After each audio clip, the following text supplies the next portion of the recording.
Hey guys, what is going on? This is Pete on the beat. In this video I would like to take you through a simple shoulder routine, a simple shoulder training session with a little bit of chest training in the end of the workout. This is the way how I prefer to train deltoids. I always prefer to hit them before the chest because I really want to bring my deltoids, and I feel this is one of the weakest body parts that I have, so I always try to prioritize my deltoids, especially my rear deltoids and my side deltoids. I really strive to get this three-wheeler going, and the routine that I'm about to show you is basically focused on the rear deltoids and the side deltoids. This is what basically gives you this overall 3D look, like the cannonball delts, as a lot of people prefer to call them, the cannonball delts. The main reason why I do not focus too much on the pressing movements and that kind of stuff is because that, as you probably already know, all the pressing movements,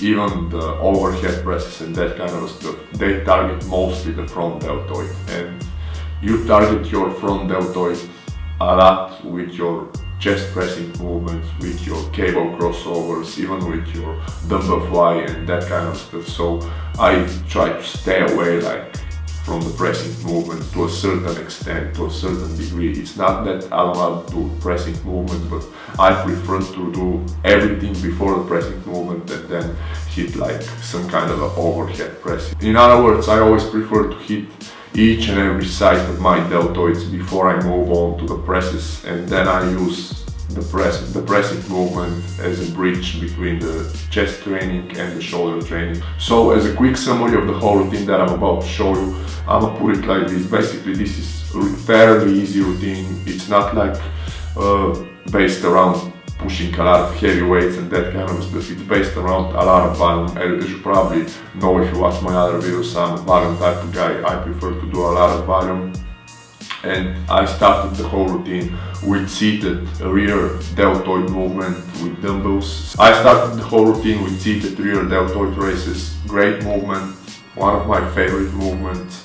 Personally, one of the best movements to start the whole deltoid training. Basically, the whole approach that I use for deltoids is to throw as much blood into my rear deltoids and then throw the blood into the side deltoids, then hit the pressing movement as some form of a bridge between the chest and the shoulder training, as I've mentioned, and then throw the blood into my upper chest and pre-exhaust the chest with some form of a cable fly or cable crossover or even a dumbbell fly, and then move to some dumbbell presses and finish the whole routine with some dumbbell presses. So yeah, the first thing that I did was 6 sets of these seated rear deltoid raises. A tip that I would like to give you is I always try to make my pinkies lead during the whole movement. It is extremely important for me. I definitely believe I'm able to get a lot better contraction, and on the other hand, I definitely believe I'm able to target my rear deltoids a lot better. If I keep my hands like this, I feel like I'm hitting more of a thrust. But in the end of the day, everything varies for each and every individual. So the second movement that I did is again mainly for rear deltoids, but it also involves a little bit of trap stimulation, is the face pull, the row face pulls, another favorite of mine. This is another thing that I prefer to use in order to start deltoid training. And I did 4 sets, I think 4 to 5 sets, 12 to 15 reps, and then I went straight to the side deltoid raises, seated side deltoid raises, and again with this movement and with other of the side deltoid raises and that kind of stuff, I always try to make sure that my pinkies lead during the whole movement, because in the end of the day, as you can probably see right now, this exact positioning of my arms or my pinkies and my forearms basically puts my side deltoid in a position where I am able to isolate them a lot better. As you can probably see, I always talk about this in my other videos, I get decent stimulation without using any weights, because of the positioning of my pinkies and my hands, and basically the approach that I use for the actual movement. I always believe that it's not the movement, it's basically how we're gonna approach the movement.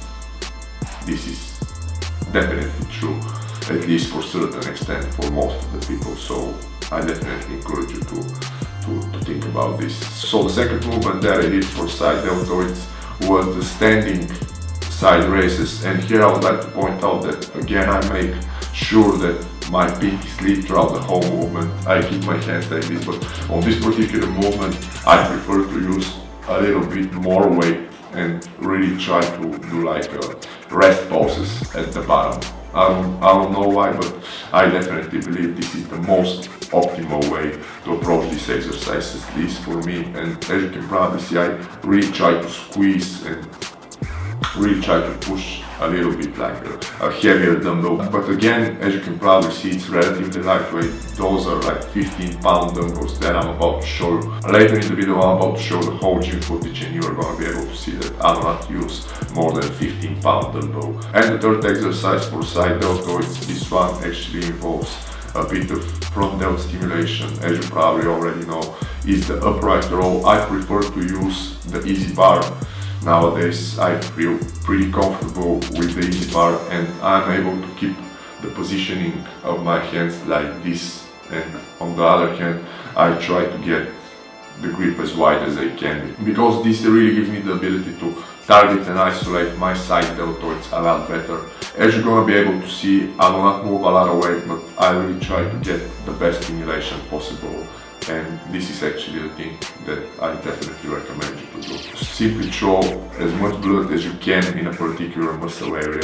So the last two exercises that I did for shoulders were on the same piece of equipment. It is like shoulder presses, like a hammer strength, shoulder press, military, hammer strength, military press, but it's stock loaded. It's not like plate loaded. This one that I use on the footage, you're gonna be able to see it's stock loaded.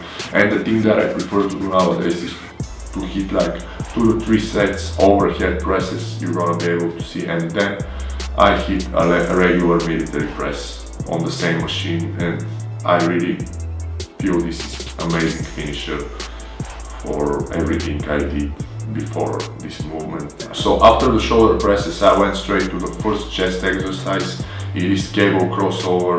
This is currently my like favorite flight, if I can put it like this. I feel a really good stretch when I do this exercise. I prefer to warm up using the cable crossover fly. As you can probably see, I will not move a lot of weight. Then I went to another hammer strength machine. Again, it is stock loaded in order to really pre-fatigue and pre-exhaust everything. And then I finished the whole training session with flat dumbbell presses. Nothing crazy, I will not move a lot of weight. The dumbbells I've used are 50-pound dumbbells, nothing too crazy, 12 to 15 reps, and I finished the whole routine. So right now I'm about to show the whole footage with different angles, every exercise from different angle. I think I did a little bit of posing in order to give you a better idea of exactly how I look, because I always talk about all this training and like all of these exercises and eating 1 meal a day, but at the end of the day it's all about how you feel and how you train. You already know that I feel like great most of the time, but I really want to start giving you a better idea of exactly how I look, because of eating 1 meal a day, because of the consumption of these exact foods that I always talk about, because of my keto adaptation in the past, because of the way I train without heavy weights, with a lot of volume, a lot of feeder workouts, multiple training sessions, twice a day splits and that kind of stuff. So yeah, I hope you will like this video. If so, please do not hesitate, click on the thumbs up button down below, maybe give me some comments, maybe share the video or whatnot. I'll be so happy if you subscribe to my YouTube channel for more content. So yeah, I'm gonna wrap it up for now. I would like to thank you for watching this video. Please stay tuned for more. Have a nice one. Peace, and I'm out. And definitely give this shoulder session a try, this shoulder routine, if I can put it like this, a try. Peace!